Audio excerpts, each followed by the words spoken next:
présenter à peu près le territoire. Donc c'est 25 communes qui se répartissent autour de Apt, donc ça va de Saint-Pantalon, je ne sais pas si vous connaissez, à Céreste et de Lux à Beaulieu. Donc ce sont toutes des communes du Vaucluse, à part Céreste qui fait partie du 04 des Alpes. Les Hautes-Alpes. Alpes-de-Haute-Provence. Voilà. Donc ici on est là aujourd'hui pour présenter ce qu'on a pu commencer sur ces rejets industriels et ces conventions de déversement. C'est très peu pour le moment, mais on va vous expliquer, je vais vous expliquer au fur et à mesure pourquoi ça n'a pas pu être mis en place pour le moment, mais on a une réelle démarche, une volonté de le faire d'ici 2015. Donc voilà, jusqu'en 2008, la communauté de communes était juste le Sura, donc il n'y avait que 4 communes qui se répartissaient autour de la principale station d'épuration de Dapt. Donc il y a une démarche qui a été amorcée avec un recensement de tous les industriels du territoire. Et on a pu mettre en évidence donc, les principaux industriels qui peuvent être donc, la cave de Silla, qui après analyse, etc., a été déconnectée du réseau depuis déjà 2003. Il y a un traitement complètement individuel. Ensuite, une des autres principales industries, c'est Aptunion, c'est une confiserie. Il y a un traitement individuel aussi. Ensuite, le domaine viticole de la Coquillade. Pareil, qui depuis a eu un traitement individuel. Les abattoirs du Luberon, avec seulement un pré-traitement individuel. Et ensuite, centre hospitalier, le lycée, le Leclerc par exemple. Mais il y a des pré-traitements qui ont été mis en place entre-temps, mais aucune convention de déversement sur aucune de ces installations-là. Il y a uniquement Eurosilicon, qui a une convention de déversement qui a été signée depuis mai 2009 avec des bilans annuels. Et l'ensemble de ces industries sont suivies par le délégataire qui est la SOGEP. Voilà.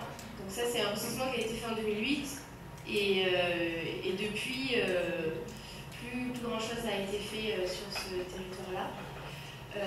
Donc ça, c'est ce qu'il y avait en 2008. Ensuite, en 2010, il y a eu une fusion entre donc, le Sura, qui étaient les 4 communes précédentes, plus le Cibum. Donc on est passé de 4 communes à 15 communes. Voilà, ce sont que des petits villages très ruraux, où il y a, vous voyez, tous les petits points, ce sont des petites stations d'épuration qui sont sur chacun des villages, mais il n'y a pas de réelle industrie recensée sur ces communes-là.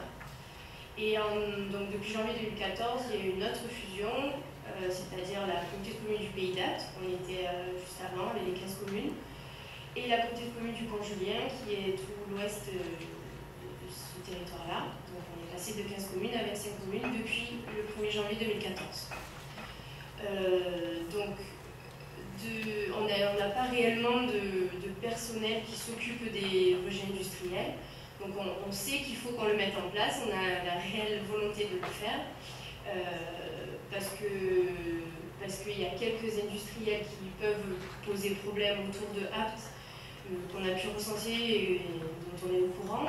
Et ensuite, notre principale problématique sur le rejet industriel, ça va être uniquement la principale activité polluante, ça va être les restaurants. Parce que voilà, en regardant l'ensemble de 25 communes, c'est un énorme territoire, mais il n'y a uniquement que 31 200 et quelques habitants, un réseau d'assainissement de 320 km quand même, on a 36 stations, mais la principale se trouve à Apt, mais après ce sont beaucoup de filtres plantés de roseaux qui peuvent aller de 40 équivalents habitants à 800. Voilà, après 6 fosses, on a des stations d'épuration qui sont représentées par des fosses avec un épandage, on a 3 voies activées et un biodisque.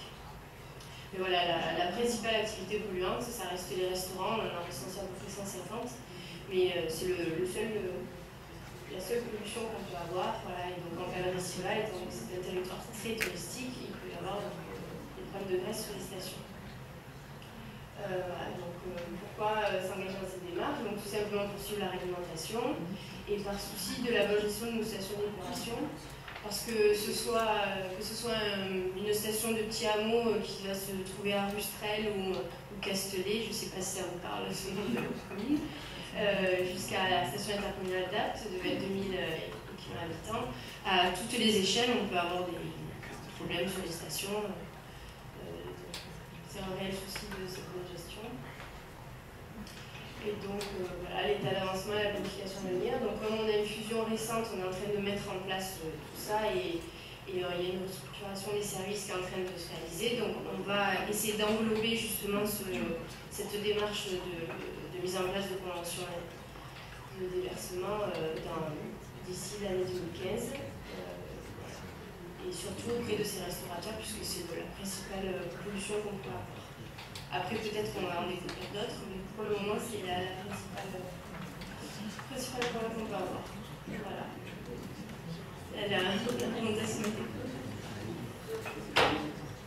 Voilà. Donc on voit que c'est tout à fait le début. Là, ce qu'on voulait là aussi démontrer, c'est de voir que là, on est sur un territoire plutôt rural. On n'a pas la grosse zone d'activité commerciale de plan de campagne ou de vitrolles ou de roussées qui sont des zones qui parlent et de première rapport, on se dit bon bah c'est sûr là on va trouver des effluents non domestiques, c'est évident. On voit que quand on est aussi dans des territoires plus ruraux, ça n'empêche pas qu'on puisse également s'attaquer à cette problématique. Effectivement, je pense que tout ce qui est les restaurants vont ressortir, mais il y aura peut-être aussi d'autres surprises. Et c'est vrai que voilà, c'est intéressant aussi de montrer ça, que ce ne sont pas des démarches réservées que pour les grandes communautés de communes qui peuvent être TPM ou les grandes communes comme Vitrolles. Ça peut également être des communes comme Château-Renard, ça peut être des intercommunalités, voilà, comme la communauté de communes.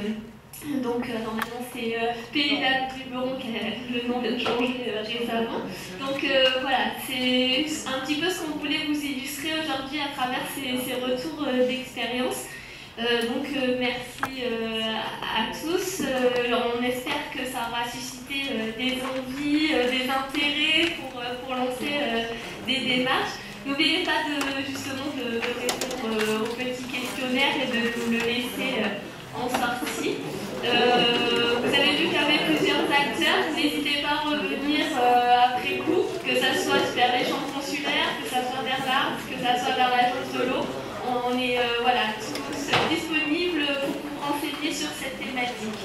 Et voilà, je vous souhaite un bon appétit pour ceux qui restent déjeuner et une bonne après-midi.